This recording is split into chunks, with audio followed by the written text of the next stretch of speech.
Back here on CBS Sports HQ, and man, oh man, did this one get interesting. Hoops were hoping in Bloomington. It was all Michigan in this game before the Hoosiers closed the gap and their defense really tightened things up, and they did not make it easy for the Wolverines down the stretch there. But the Wolverines did manage to get the win in the final seconds. 70-67 is your final score. But what an effort by Indiana, who unfortunately suffers their 5th straight loss. For more on this game, let's go ahead and say hello to our own Matt Norlander. Matt, it's great to see you. What can you say about the way Indiana was able to get back in this game and respond really from the news they got yesterday and suffering 4 straight losses? What can you say about the effort they gave today?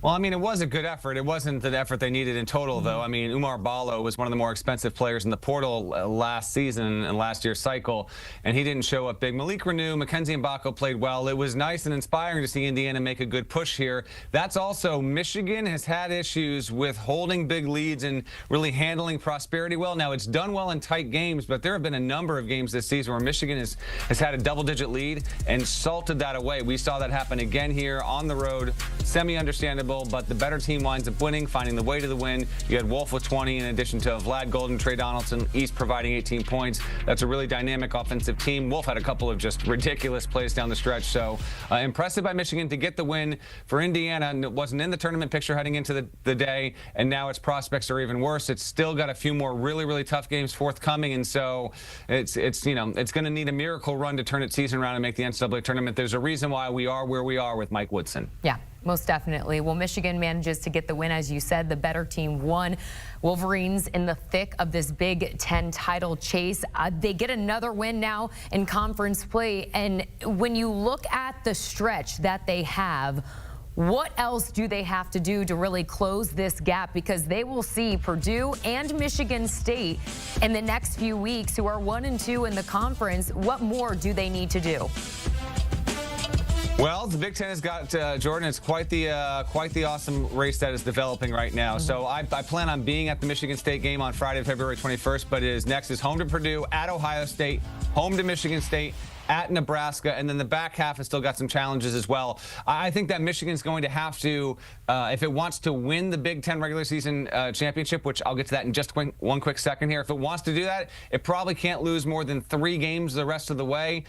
Purdue, Michigan, Michigan State. One of those 3 teams is going to be the 1 seed in the Big Ten regular season Big Ten tournament. But it's all about perspective. Michigan won 8 games a season ago. The program was in tatters on the back end of Juwan Howard's career. And for Dusty May to walk in and have these kind of dividends immediately is humongous. The idea that not just that he has a tournament level team, but a team that is going to be wearing home whites in the first round of the NCAA tournament and could be anywhere from a 3, 4, or 5 seed in year 1 is big time stuff. But losses will come, but I think they still got a healthy chance to vie with Michigan State, which had an incredibly impressive second half on Saturday afternoon to beat Oregon. And then we'll see with Purdue, Michigan and Purdue, they square up next in just a few days. Yeah, that's going to be a good one. You mentioned it in between those 2 games, and Michigan, or for Purdue and Michigan State, they'll see Ohio State. That game will be on CBS. We're looking forward to that one. Well, lastly here, Matt, for Indiana, where do they go from here? Now suffers a 5th straight loss. They came into this season with some higher expectations, obviously failing to meet those. They now will be without their head coach, Mike Woodson, who is stepping down, as you mentioned. The news came down yesterday. What's next for Indiana? I'll be quick on this because we don't know what the candidate list is going to look like as it formulates behind the scenes over the next 4 to 6 weeks. I do think, in talking to sources over the past 48 hours, that it is likely that a sitting head coach with some real heft to their resume will ultimately wind up taking the job. Now, who that is remains to be determined, because there are a lot of coaches that have kind of been attached to it as potential candidates. The reality is those coaches have humongous buyouts, and I don't think it's financially feasible. But that said, I actually am pretty optimistic that Indiana will get one of its top 3 or 4 targets by the time we get to mid to late March. All right, Matt Norlander, incredible insight as always. Thanks so much for joining us here on CBS Sports HQ. We will see who will lead this Indiana team in the future as they suffer now a 5th straight loss. This comes against Michigan, who they fall to 70-67.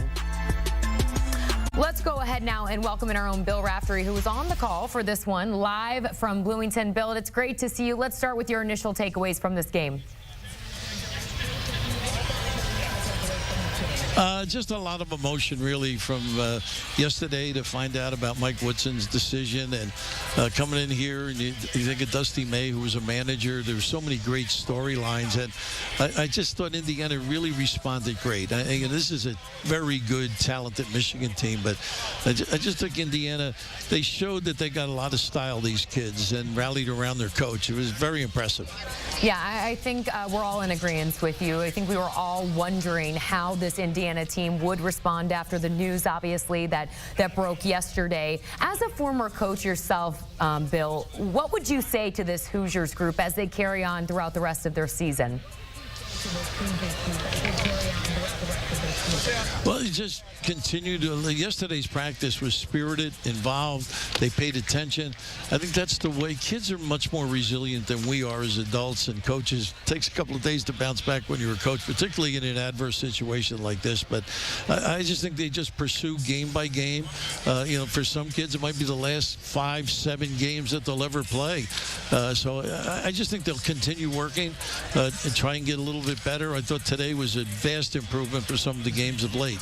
All right, we'll see how they're able to bounce back after suffering their 5th straight loss as they continue throughout their season. I got to ask you about Michigan. They have quite the stretch, Bill, coming up. They will see Purdue followed by Ohio State. That game on CBS, followed by Michigan State. What do they need to do in order to close this gap in this Big Ten title race? Well, you just continue playing the kind of basketball they are. They have an asset that nobody else has, a 6'10", 6'11" point forward who can be your point guard and making some decisions. So I would say, if anything, probably work a little harder on their defensive schemes and their approach maybe on the offensive end if Danny does not have the basketball. So there's a lot of ways they can go. They got Golden loading up in the box. They got perimeter shooting. So you come down the stretch, they'll be an awfully good team to watch. All right. Incredible insight. Thanks so much, Bill, for joining us here post-game after Indiana falls to Michigan in the Big Ten. As you take a look at Jerry Palm's first 4 out, Indiana 14-10 now on the season after that loss to the Wolverines. On the outside, looking in.